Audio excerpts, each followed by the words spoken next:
Hello my dear student, welcome back. पिछले class में हम लोग विद्युत द्विध्रुव के कारण विद्युत क्षेत्र देखे थे अक्षीय स्थिति में, ठीक है।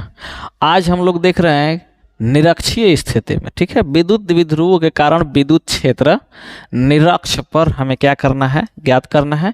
इसके लिए व्यंजक प्राप्त करना है, ठीक है। चलिए आइए देर न करते हुए वीडियो को स्टार्ट करते हैं, ठीक है।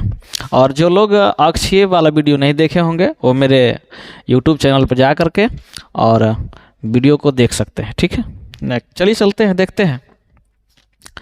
तो बालक द्विध्रुव पहले देखते हैं। तो द्विध्रुव में दो आवेश होते हैं, एक प्लस क्यू आवेश और एक दूसरा माइनस क्यू आवेश। और चलिए हम मान लेते हैं इसको, ये ए बिंदु पर है और ये बी बिंदु पर है, ठीक है। इनके बीच की दूरी क्या है? इनके बीच की दूरी है 2L। इनके बीच की दूरी 2L है। और इस द्विध्रुव के अक्ष है, इस अक्ष का एक मध्य बिंदु O है, ठीक है। इस द्विध्रुव का अक्ष का एक मध्य बिंदु O है, जहाँ से इसकी दूरी L है, ठीक है। अब हमें बताना है निरक्ष पर। तो निरक्ष जो होता है बालक, ये इस अक्ष के लंबवत होता है। तो इस अक्ष के लंबवत यानी इधर या इधर किसी भी बिंदु पर हम विद्युत क्षेत्र की तीव्रता ज्ञात कर सकते हैं। चलिए फटाफट इधर खींच देते हैं ऊपर की ओर एक रेखा निरक्ष पर। तो ये निरक्षीय रेखा है, यहाँ पर एक बिंदु है P, ठीक है। यहीं पे हमें क्या करना है, विद्युत क्षेत्र की तीव्रता ज्ञात करना है भाई। तो ध्यान दीजिएगा। चलिए देखते हैं पहले कि बारी बारी से प्लस क्यू आवेश और माइनस क्यू आवेश के कारण इस बिंदु P पर विद्युत क्षेत्र की दिशा देख लेते हैं, ठीक है ना। तो चलिए हमें पहले क्या करना होगा कि इस बिंदु और इस बिंदु के बीच, ए बिंदु के बीच हमें पहले दूरी पता करनी होगी। तो हम कह देते हैं कि ये जो बिंदु है P, ये जो बिंदु P है वो द्विध्रुव के मध्य बिंदु से R दूरी पर स्थित है। कितनी दूरी पर स्थित है? R दूरी पर स्थित है। ये जो बिंदु P है वो द्विध्रुव के मध्य बिंदु से कहाँ स्थित है? R दूरी पर, ठीक है ना। अब देख लीजिए, इसको हम लोग इसको मिला देते हैं, इसको मिला देते हैं, ठीक है। ये भी मिला देते हैं,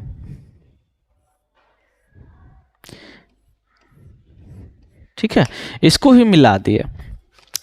तो भैया ये देखिए कि इस बिंदु P पर इस प्लस क्यू आवेश के कारण विद्युत क्षेत्र की दिशा किधर होगी? तो इससे विद्युत क्षेत्र की दिशा होगी इधर। तो ये किसके कारण? प्लस क्यू के कारण। तो यहाँ कह देते हैं E प्लस क्यू, ठीक है। और अब इस आवेश के बारे में, तो इस माइनस क्यू आवेश के कारण इस P बिंदु पर विद्युत क्षेत्र की तीव्रता किधर होगी? इधर होगी। तो इधर होगी। ये क्या होगा? E minus Q. क्या होगा? E माइनस क्यू, बिल्कुल होगा। अब देखिए हमें क्या करना है कि इसके बीच की दूरी हमें बताना है। ये बीच की दूरी कितनी होगी? ध्यान दीजिएगा, ये अगर एंगल थीटा है तो ये भी थीटा होगा, ठीक है, थीटा होगा। तो ये थीटा है बालक। तो ये थीटा के सामने का क्या हो गया? लंब हो गया। ये क्या हो गया? आधार हो गया। जब ये लंब, ये आधार, तो ये क्या होगा? कर्ण। तो कर्ण बराबर हम निकाल सकते हैं कि अंडर रूट लंब के स्क्वायर प्लस आधार के स्क्वायर। ये पाइथागोरस प्रमेय के अनुसार आप सबको पता होगा। तो यहाँ लंब क्या है? R है। और आधार क्या है? ये L है, तो ये भी L है। तो ये वाली दूरी L और ये वाली दूरी R। तो हम इसको क्या कह सकते हैं? इसको कह सकते हैं R का स्क्वायर प्लस L के स्क्वायर अंडर रूट में। सेम ये वाला भी दूरी वही होगा। तो इसको हम यहाँ लिख देते हैं, इसमें इधर वाला में लिख देते हैं R के स्क्वायर प्लस L के स्क्वायर, R के स्क्वायर प्लस L के स्क्वायर, ठीक है ना। तो अब देखिए थोड़ा सा पहले इसके बारे में थोड़ा लिख लिया जाए। माना कि, चलिए देखिए ध्यान से, माना कि एक द्विध्रुव क्या है? AB है। एक द्विध्रुव AB है जिसकी लंबाई 2L है। इसके मध्य बिंदु O है और मध्य बिंदु O से R दूरी पर, ठीक है, R दूरी पर एक बिंदु P है। निरक्षीय स्थिति में जहां विद्युत क्षेत्र की तीव्रता क्या करनी है? ज्ञात करनी है, ठीक है ना। तो चलिए देखिए तो कि इस P बिंदु पर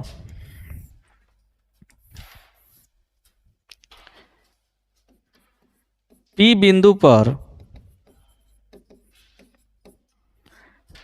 प्लस Q आवेश के कारण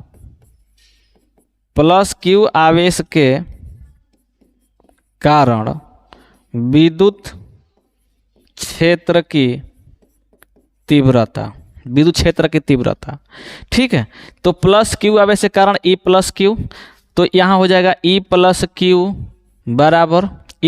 बराबर K आई इंटू ये आवेश Q और बटा में बीच की दूरी ये वाली और बीच की दूरी R के स्क्वायर L के स्क्वायर अंडर रूट के होल स्क्वायर, समीकरण 1। ये है इस आवेश के कारण विद्युत क्षेत्र की तीव्रता इस बिंदु पर, ठीक है ना।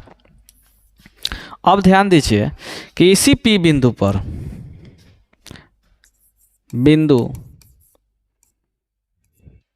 P पर माइनस Q आवेश के कारण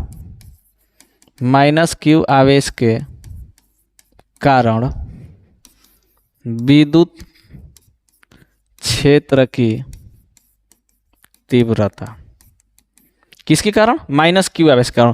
तो माइनस Q आवेश के कारण विद्युत क्षेत्र की तीव्रता कौन है? ये वाली है। तो हो जाएगा E माइनस Q बराबर E माइनस Q, तो माइनस आवेश माइनस Q वाला, तो माइनस में मान नहीं रखते हैं तो यहाँ रखेंगे K इंटू Q बटा में बीच की दूरी भी वही है R के स्क्वायर प्लस L के स्क्वायर अंडर रूट का होल स्क्वायर, समीकरण 2। अब ध्यान दीजिए थोड़ा सा कि चूंकि विद्युत क्षेत्र एक क्या है? सदिश राशि है। इसकी एक दिशा इधर और एक दिशा इधर, तो भैया इसका परिणामी सदिश निकालने के लिए हम क्या करते हैं? परिणामी सदिश ज्ञात करने के लिए हम इसे पहले वियोजित कर देते हैं। तो वियोजित करेंगे तो इस E प्लस Q के दो घटक होंगे, एक x अक्ष में और दूसरा y अक्ष में। तो x अक्ष का जो घटक है वो है E plus Q cos theta, ठीक है, क्योंकि ये वाला एंगल थीटा है, ये जब ये थीटा तो ये भी थीटा, ठीक। तो E plus Q cos theta और इसका एक घटक होगा E plus Q sine theta, ठीक ना। अब नीचे देखिए E माइनस Q वाला ये है E माइनस Q, तो E माइनस Q का एक घटक इधर E plus Q cos theta और एक घटक इधर E minus Q cos theta और नीचे की ओर E minus Q sine theta. अब ध्यान दीजिएगा कि E प्लस Q और E माइनस Q दोनों का वैल्यू क्या है? बराबर है। तो ये दोनों एक दूसरे क्या कर देंगे? निरस्त कर देंगे, ठीक है ना। अतः परिणामी विद्युत क्षेत्र इधर होगा, ठीक है ना, इस दिशा में, क्योंकि ये एक सदिश इधर एक सदिश इधर दोनों जुड़ जाएगा। अतः हम कह देंगे बिंदु P पर परिणामी विद्युत क्षेत्र की तीव्रता, E is equal to E plus Q cos theta plus E minus Q cos theta, ठीक है। E plus Q cos theta और E minus Q cos theta. अब यहाँ मान रखते हैं तो E प्लस Q का मान क्या है? तो वो है तो K इंटू Q बटा में, ध्यान दीजिए तो अगर ये रूट है स्क्वायर है तो रूट और स्क्वायर क्या हो जाएगा? आपस में कैंसिल हो जाएगा, वैल्यू बचेगा R के स्क्वायर प्लस L के स्क्वायर कॉस थीटा प्लस ये है E माइनस Q का मान, तो K इंटू Q, फिर वहाँ भी एक क्रिया हो जाएगी तो R square plus L square cos theta, ठीक है। अब चित्र से हम क्या कर देंगे कि इस चित्र से हम निकाल लेते हैं कॉस थीटा का मान, चित्र से कॉस थीटा का मान निकाल लेते हैं।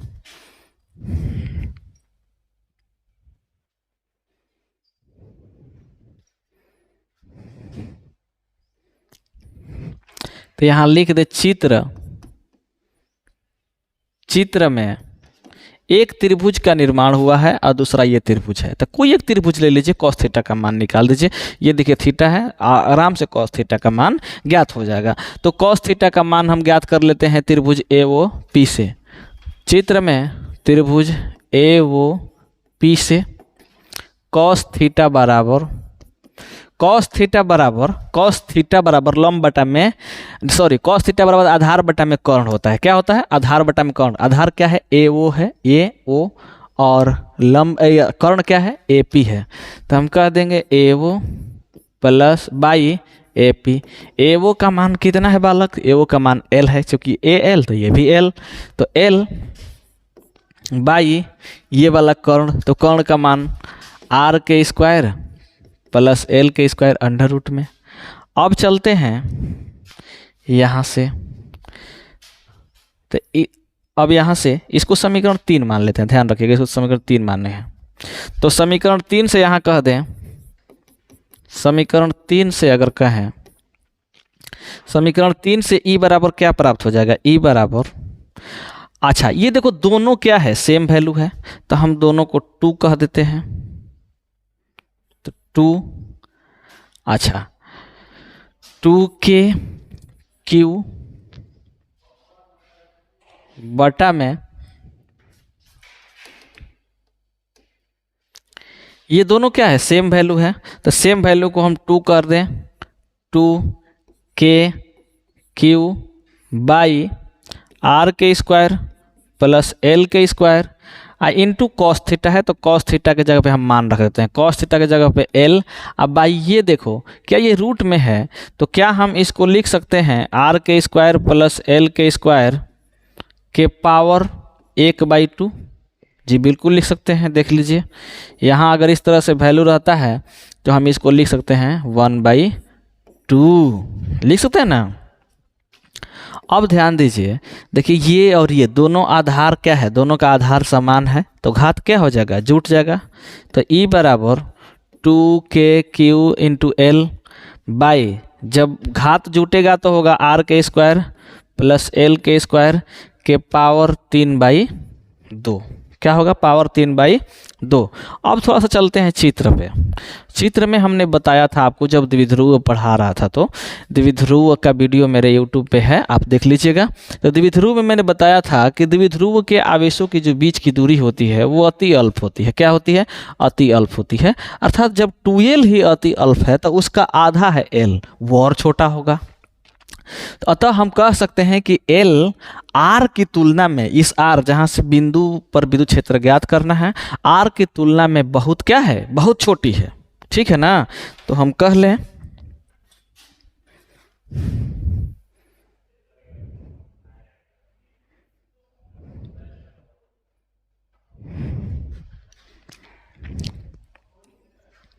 मान ले जाए यदि R very very greater than L हो तो L को निरस्त कर सकते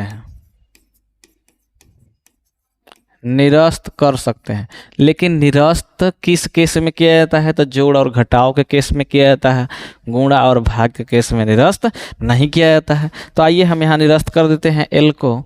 तो E बराबर क्या प्राप्त होगा भैया?